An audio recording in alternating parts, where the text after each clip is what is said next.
Israel पर शनिवार रात के अंधेरे में हुए हमले को अब कई घंटे से भी ज़्यादा वक्त बीत चुका है।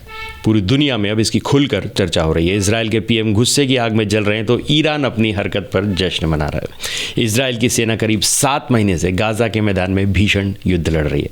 मुस्लिम देशों की आंख की किरकिरी बन चुके इजराइल को शायद ही कोई मुस्लिम देश साथ देने की सोचता होगा, लेकिन जिस तरह का हमला ईरान ने इजराइल पर बोला है उसके बाद अब मुस्लिम देश दो फाड़ दिखाई दे रहे हैं। ईरान के हमले का मुस्लिम देश समर्थन कर रहे हैं तो कुछ मुस्लिम देश ऐसे भी हैं जिन्होंने ईरान के हमले की निंदा भी की है।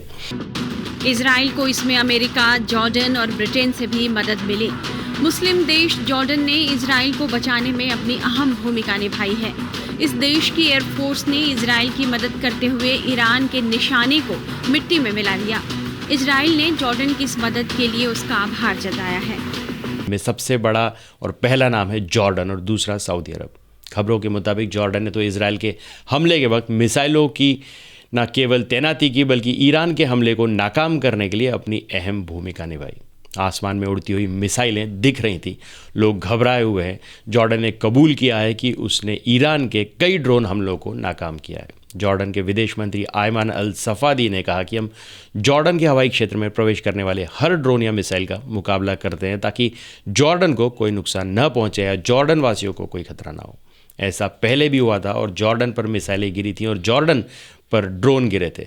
यह एक निश्चित नीति है, वह सब कुछ जो जॉर्डन के लिए खतरा पैदा कर सकता है, हम इसका मुकाबला कर रहे हैं। माना जा रहा है कि ईरान के हमलों की जहां सऊदी अरब ने निंदा की है, वहीं अपने प्रभाव का इस्तेमाल करते हुए इजराइल की मदद भी की है। यही वजह है कि इजरायली दावों के मुताबिक 300 हवाई हमलों में से ज़्यादातर को आसमान में ही तबाह कर दिया गया था। करीब 99% हमलों को नाकाम किया गया। 170 ड्रोन को घुसने के पहले ही मार गिराया गया।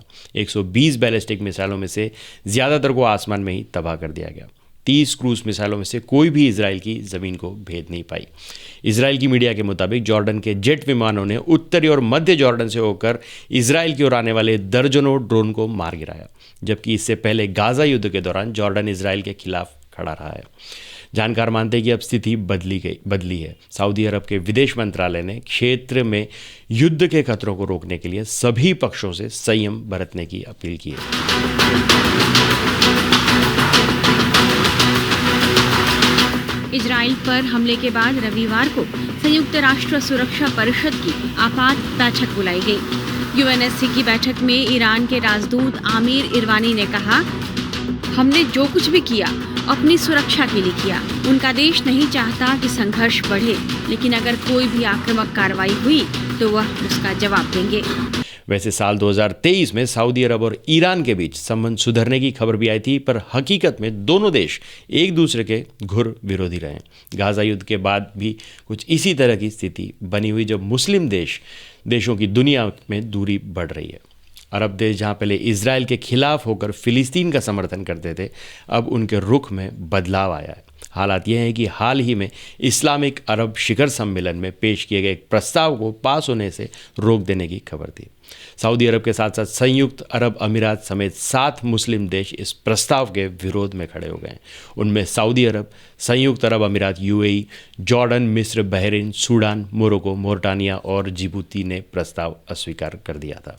साफ है कि मुस्लिम देश भी कोई नई मुसीबत मोल लेना नहीं चाहते। दूसरी ओर कई ऐसी वजहें जो ईरान हमले पर मुसलमान देशों को बांट रही हैं। इसमें तीसरे विश्व युद्ध का खतरा, दुनिया में एक दूसरे पर बढ़ती निर्भरता, इजराइल की सैन्य क्षमता और आधुनिक हथियार और अमेरिका का दबाव शामिल है। खास बात यह भी है कि मुस्लिम देशों से घिरा इजराइल अकेला नहीं है।